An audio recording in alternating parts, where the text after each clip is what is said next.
નમો બુદ્ધાય, જય ભીમ। આવતીકાલે Amreli Shantaba civil hospital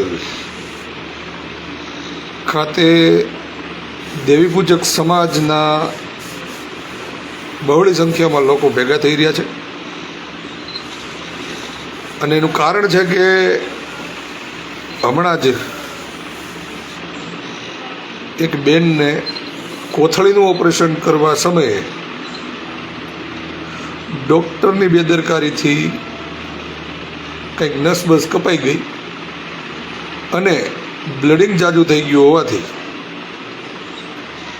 ડૉક્ટરોએ ખૂબ મહેનત કરી બિચારાવે, કેમ કે આ લોકોને કંઈ ખબર પડે નહીં, એટલે તાત્કાલિક 7-8-10 બોટલ લોહી પણ ચડાવ્યું ને ઘણી મહેનત કરી, પણ એ ભેગું ન થયું અને એ બેનનું મૃત્યુ થયું। એ મૃત્યુ થયા બાદ રાત્રે લગભગ 12:30-1 વાગે મને ફોન આવ્યો। હું અને મારા સાથી મિત્ર ભરતભાઈ કાતરિયા, કોળી સમાજના આગેવાન એવા હાર્દિકભાઈ સોલંકી, અમારા બહારપરામાંથી ધર્મેશ સોલંકી, ભરતભાઈ બારોટ, અમે બધા સાથે જ એક કામથી બહાર ગયા હતા અને અમને ફોન આવતા અમે લોકો રાત્રે 3:30 વાગે સિવિલ હોસ્પિટલ આવ્યા અને આખી વિગત જાણી। ત્યારબાદ આ દેવી પૂજક સમાજના લોકોએ સવારમાં મારે એની સાથે વાત થતાં ખબર પડી કે ભાઈ બેનની લાશને ફોરેન્સિક માટે ભાવનગર લઈ ગયા છે। ભાવનગર લઈ ગયા બાદ એમનું ફોરેન્સિક થઈ ગયું, પણ જ્યાં સુધી ડૉક્ટરો માટે ફરિયાદ ન થાય અને એની બેદરકારી સાબિત ન થાય ત્યાં સુધી લાશ ન સ્વીકારવી એવો નિર્ણય કરીને ધરણા પર બેસી ગયા। અમે ક્યારેય કોઈને પૂછ્યું નથી કે તમે કેવા છો, અમારથી થતી દરેક સમાજ માટે અમે મદદ કરી છે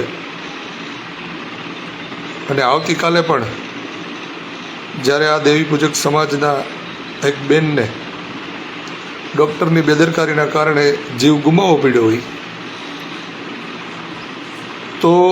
એમના પરિવારને ન્યાય મળે એટલા માટે હું પણ આવી રહ્યો છું અને મારા સાથી મિત્ર ભરતભાઈ કાતરિયા અને અમારી ટીમ પણ આવી રહી છે। સમાજને વિનંતી કરીશ કે આજ આ દેવી પૂજક સમાજના આ એક પરિવાર માથે દુઃખનો ડુંગર પડ્યો છે, પણ બીજી વાર આવી બેદરકારીઓ ન થાય અને બીજા કોઈ સમાજના કે કોઈ પરિવારના ઘરના સદસ્યને આવી તકલીફ ન થાય અને એ પરિવારને એવું ભોગવવું ન પડે એટલા માટે કોઈ પણ જાતિવાદ રાખ્યા વગર તમામ લોકોએ આવવું, કેમ કે અમે તો પહેલેથી જ વિરોધ કરતા હતા કે આને નથી દેવી સિવિલ રહેવા દો, પણ ત્યારે અમે ઘણીવાર કીધું છે અને અત્યારે કહું છું, ત્યારે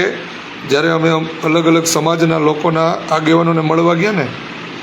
તેણે અમને લોલીપોપ આપી હતી, અમે તમારી સાથે જ છીએ, ને પછી આ વસંતભાઈ ગજેરાને બોલાવીને ચાદરું ઓઢાડી અને સન્માનિત કર્યા હતા, ને અત્યારે એ જ સન્માન આ ગરીબ લોકોને નડી રહ્યું છે।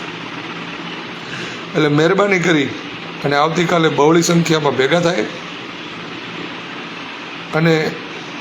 આ પરિવારને ન્યાય મળે અને બીજા કોઈ પરિવારને આવો ભોગવવાનો સમય ન આવે એટલા માટે કાલે 10:30 વાગે અમરેલી સિવિલ હોસ્પિટલે